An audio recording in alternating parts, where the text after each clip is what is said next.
Welcome to the OGS Canada Open House for Fall 2022. Thank you for joining us today. My name is Anna Chowdhury, and I'm the Associate Director of International Student Services for the Canadian campuses. We have two campuses in Canada, one located in Toronto and the other located in Vancouver.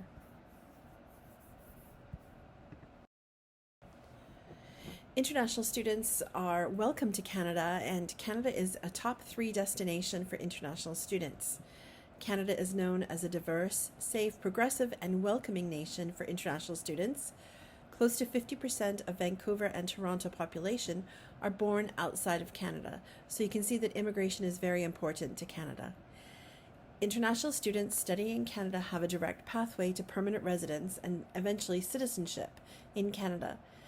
Most of our international students are choosing the Canadian campuses for the immigration pathways. All programs are eligible for post-graduation work permit of up to 3 years, which is a pathway to permanent residence in Canada. Please note that there are other requirements for your PGWP, so please make sure you refer to the IRCC website or go onto the OGS Canada Northeastern website for more information. Vancouver graduates are also eligible for an expedited permanent residence immigration program through the provincial government.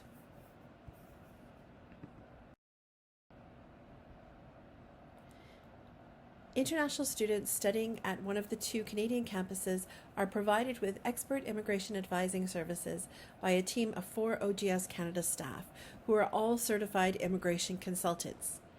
Immigration advising in Canada is a federally regulated profession, and so only certified consultants may provide immigration advice to international students. This is the same in your home country, so if you hire someone to help you fill out an application, please make sure that they are legally permitted to provide this service to you.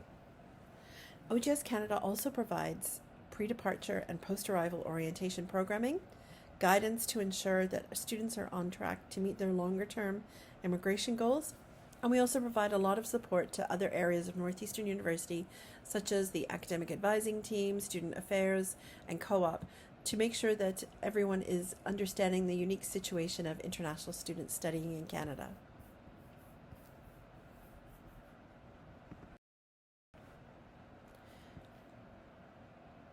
So to help you prepare to come here, we've created these slides to walk you through the process a little bit. So the first thing you would need to do is to confirm your program acceptance quickly and get started gathering your documents together for your study permit application as soon as possible. Make sure you don't delay this because processing times have been taking longer than usual in the last few years, and we recommend, if you're using the SDS process, no matter what it says online with the IRCC website, you really need to submit your application at least 3 months prior to the start of your classes. Even then, there's no guarantee that you're going to have your study permit in hand and you're going to be ready to travel. And some countries actually require 3 to 5 months processing, so please make sure you are submitting your study permit application in plenty of time. We do our best to get documents to you as quickly as we can, but we do take some time to do things like issue receipts, invoices and receipts, and your proof of acceptance and so on. So please build that time into your anticipated timeline for your study permit also. Make sure to read all of the IRCC guides along with the information that we send. And be aware of the arrival and deferral deadlines set by your program. These are set by individual colleges and by programs, and so OGS Canada cannot actually assist you with these or influence or change these dates.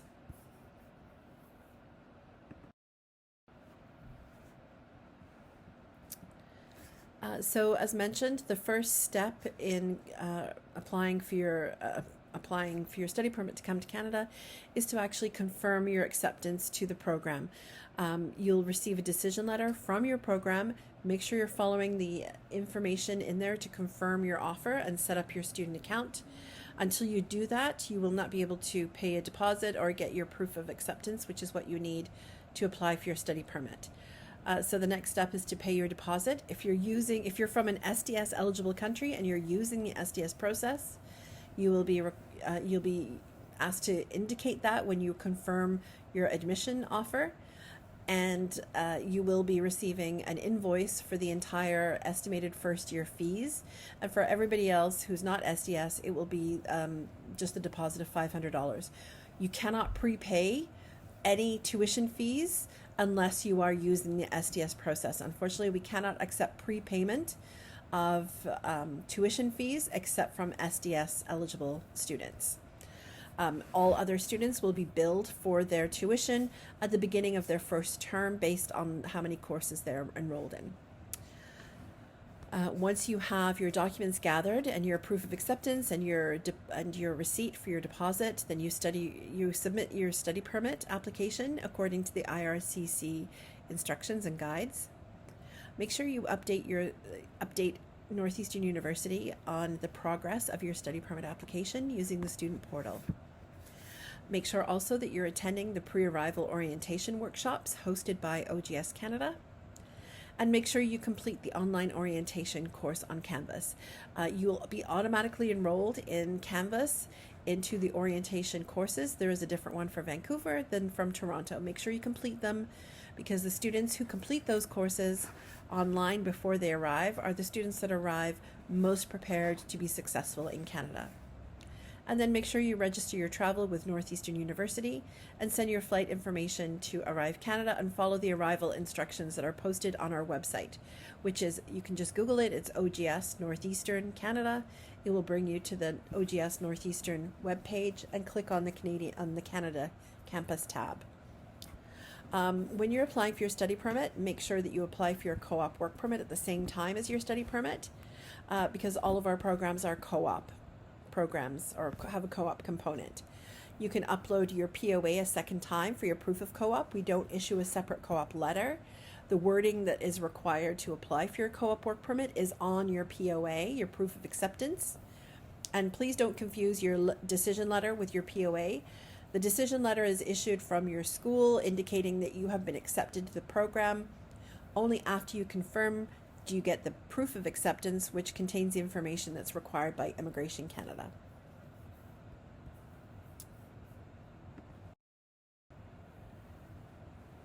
So as mentioned, the Northeastern University documents that you will attach to your study permit application, you will get a decision letter, but this letter is not required for your study permit application unless an immigration officer requests it specifically. The letter you attach is not the decision letter, it's your proof of acceptance. The proof of acceptance is like an enhanced offer letter that we generate once you've confirmed your offer, and it includes information such as your estimated first year fees, the start date of your program, the designated learning institution number, and your date of birth, and so on. And make sure that it's the POA that you're attaching to your study permit application as the proof of acceptance to university. If your POA has incorrect information on it, it may need to be reissued. But if it's something like an address, maybe you've moved or you use a different mailing address, you do not need a new POA. The POA address, the address that you've given us on your POA, does not have to match the address that you put on your study permit application. The same thing if you have, let's say, 2 or 3 different middle names or last names, you don't have to have all of your names on your POA. It's fine if it's just your first name or your given name and your last name or your family name. As long as those 2 things are correct, your first and last name, and your date of birth is correct, that is all that needs to be correct for your personal information on the POA. So please don't ask us to be reissuing your POA because we've 2 or 3 of your middle names are missing. It doesn't need to have all of your middle names. It's just the first and last name and your date of birth. It has to match what's in your passport. Everything else, sometimes we can't fit all of your middle names onto the POA, and also the mailing address or your home address. It's fine if it's different from your study permit application. You also need to make sure that you attach the receipt for your deposit, and I had already mentioned that only students who are using SDS, Student Direct Stream, are eligible to prepay for their first year tuition, and make sure you indicate that when you're confirming your offer. If you decide to switch, so if you decide if you indicated you were not going to use SDS, even though you're eligible, and then you decide to change it and you want to use SDS, it can take up to 2 weeks or more to change that on the system and then reissue your reissue it an invoice for the SDS fees. You will receive an emailed receipt for your payment, whether it's the deposit of $500 or your SDS full first year estimated tuition, and that is your official receipt for your study permit application.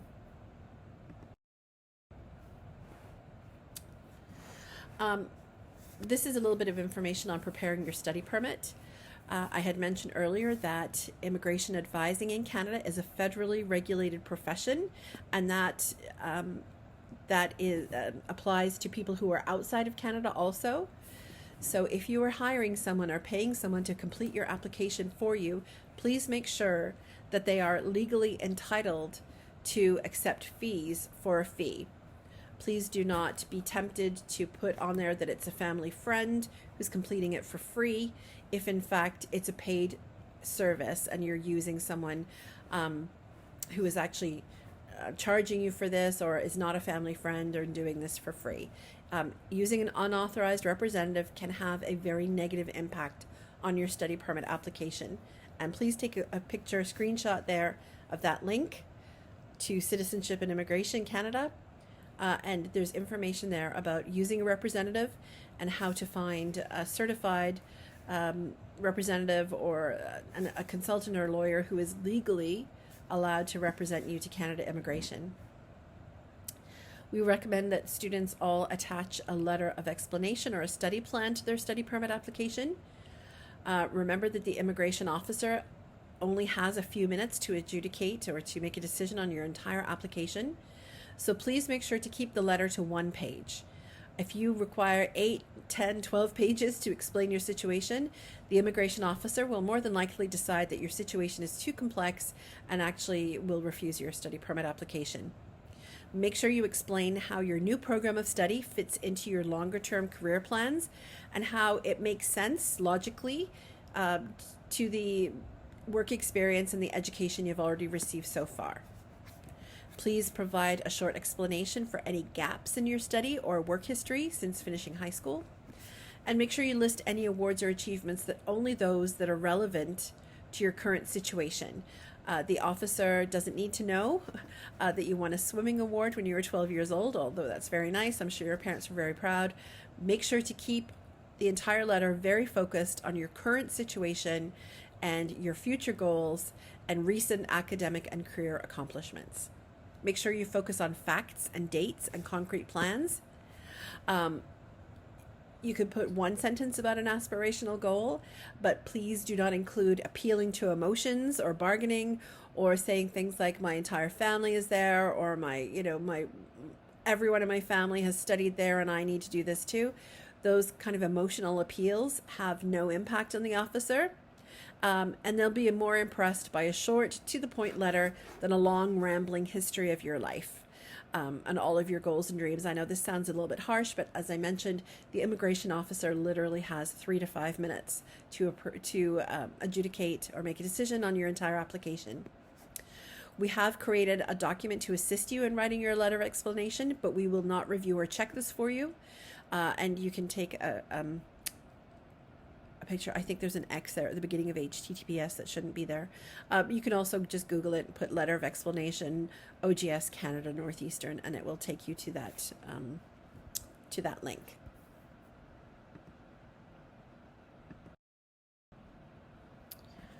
As I mentioned, we don't provide one-on-one advising for students for study permit applications. If you feel you need assistance, please make sure you don't feel confident filling out the forms yourself or putting the application together. Make sure you are hiring a qualified, authorized legal representative who is allowed to do this for you. We provide links on our website to general information, but please do not email OGS Canada asking us to review your application or your accompanying documents or your letter of explanation or recommendation and so on. That's something we simply cannot do. And make sure you update your contact information with IRCC if you change your email. That is one of the most common reasons for delays, is that because if IRCC cannot reach out to you for additional information or you're slow to respond, they may refuse your application if they can't contact you. If your study permit application is actually refused, please email a copy to ogscanada@northeastern.edu. We cannot contact IRCC on your behalf, but we can provide some advice on how, if you're considering reapplying.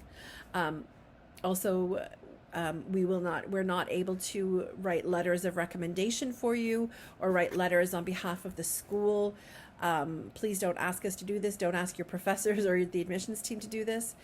Other than providing proof that you have been accepted to the school, 100% of the application decision is based on your personal information and the personal documents that you have given to the immigration officer. Study permits are issued outside Canada are not issued outside Canada. They're issued once you actually travel to Canada. So when you're applying for a study permit, you do not need to apply for a separate visa. What will happen is once a positive decision is made on your study permit, then automatically your visa is going to be issued to you so that you can travel to Canada and get that study permit in your hand. The visa in your passport or the ETA, if you're visa exempt, that is not your study permission. That is a visa that allows you to travel to Canada. What you receive once you're in Canada is a study permit. The permit is a paper document that allows you to study in Canada. Make sure that once you arrive in Canada that you get that at your first stop. So you need to go to immigration and clear immigration, your very first point of entry in Canada. Please do not, if you arrive, let's say, in Vancouver and then you're flying to Toronto, you need to get your study permit in Vancouver, your very first stop. If you then travel by an internal flight to finish your journey, you will not be able to clear customs or clear immigration on your arrival because you're arriving as a domestic flyer then, a domestic traveler, and you will not have the option to go in and get your study permit, and this is going to delay you. So whatever your very first stop in Canada is, wherever your plane touches down first in Canada is where you need to get your study permit. Okay?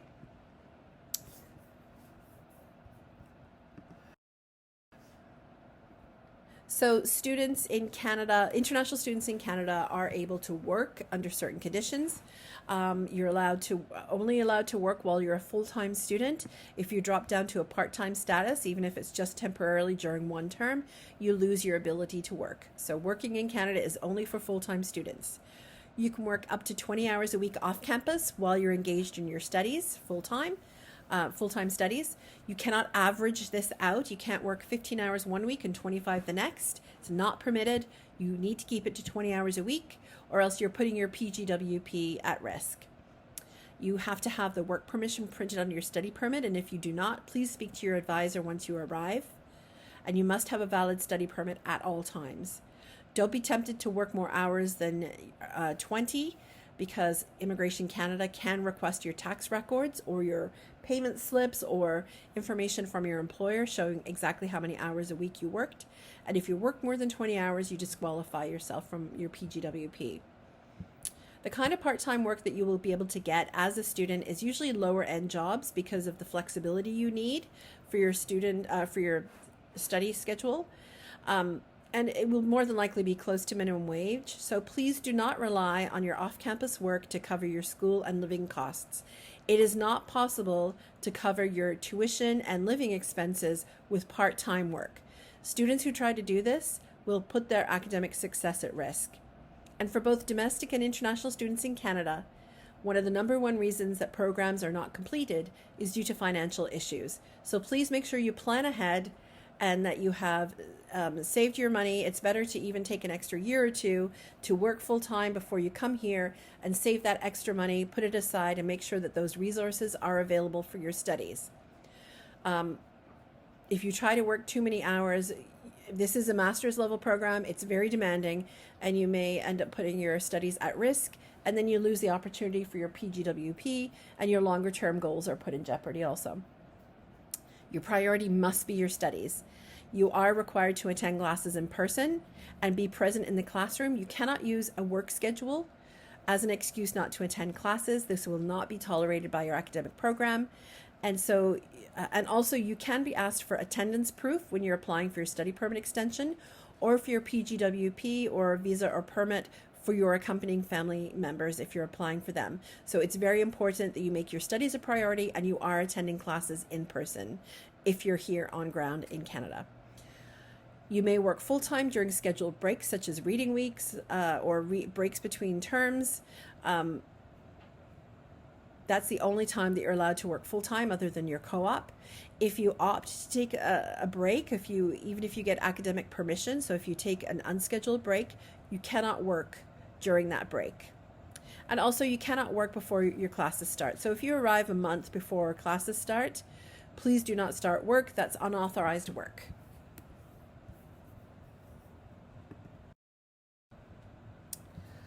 All of the programs offered by the Northeastern University Canadian campuses are PGWP eligible, but you also need to meet the other conditions to be eligible for PGWP, including maintaining your study permit requirements during the entire program, studying full-time in each academic term, except you are allowed to be part-time during your final term only, and you will need to verify this with your academic advisor before doing your final term part-time.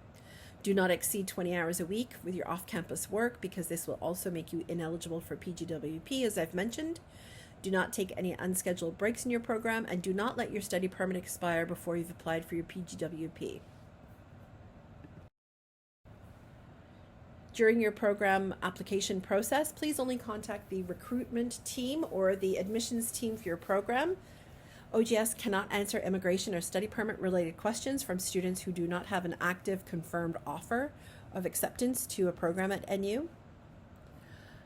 We host monthly webinars for admitted students starting 4 months before the start of classes.